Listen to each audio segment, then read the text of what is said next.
announcing the strike in a post on Truth Social, saying our brave war fighters are right now carrying out aerial attacks on the terrorist bases, leaders, and missile defenses to protect American shipping, air, and naval assets and to restore navigational freedom.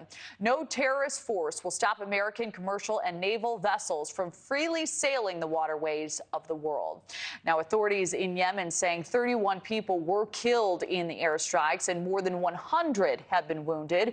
The Houthis vowing retaliation now against the U.S.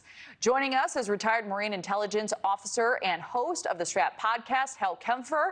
Hal, it is great to have you. You know, I'd like to start here.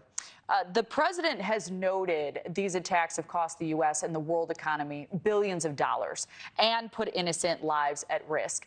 In your estimation, how big of a problem have the Houthis been for shipping in this region?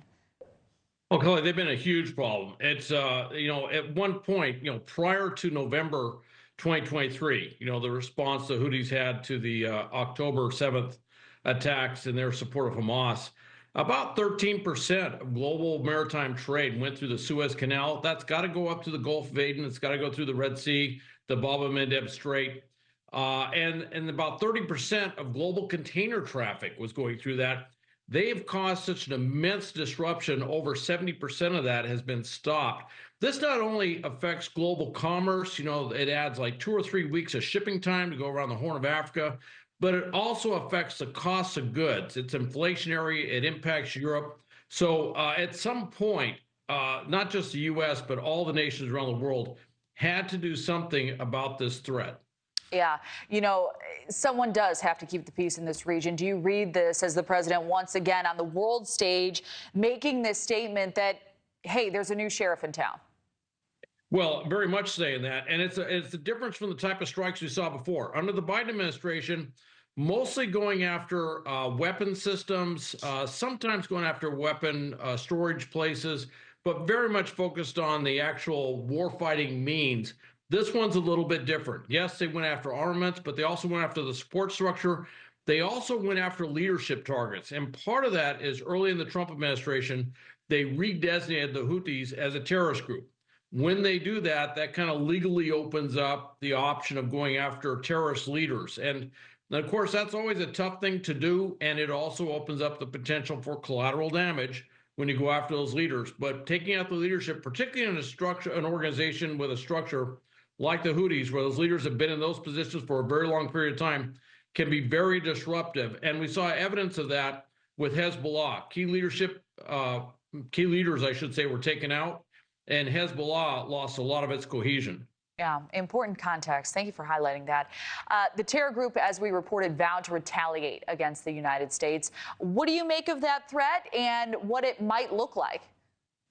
Well, rhetorically, they're always going to vow to retaliate. They announced that they had done a strike on the Harry S. Truman, which is a carrier task force off the coast, and the Department of Defense and the Navy came back and said, we have seen no evidence of that. I think one person even said it was rubbish. It's very common that the Houthis will claim that they are attacking U.S. warships when, in fact, there's no attack. Although, with that said, they have done attacks in the past, so I'm not discounting those threats. But part of this is to degrade their capability to do these things. And the longer they do things like this, the more, I would say, that the tempo will stay the same or increase as they try to remove those threats. So, frankly, the Houthis are kind of creating a bigger problem for themselves than they currently have. So we have about a minute left. These strikes, they're also intended, as you know, to put pressure on Iran. The president saying this to Iran, support for the Houthi terrorists must end immediately. Do not threaten the American people, their president, who has received one of the largest mandates in presidential history, or worldwide shipping lanes. If you do, beware, because America will hold you fully accountable and we won't be nice about it. Now, we should mention Iran has denied supporting the Houthis. How do you believe, though, this very public threat is being received now by Iran's leaders?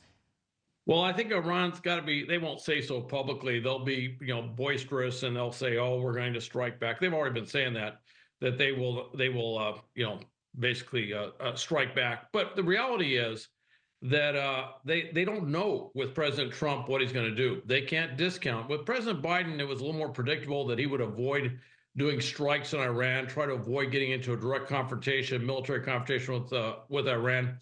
It's not clear to them if President Trump would do that directly, or maybe work with Israel, or maybe support Israel in doing strikes against Iran.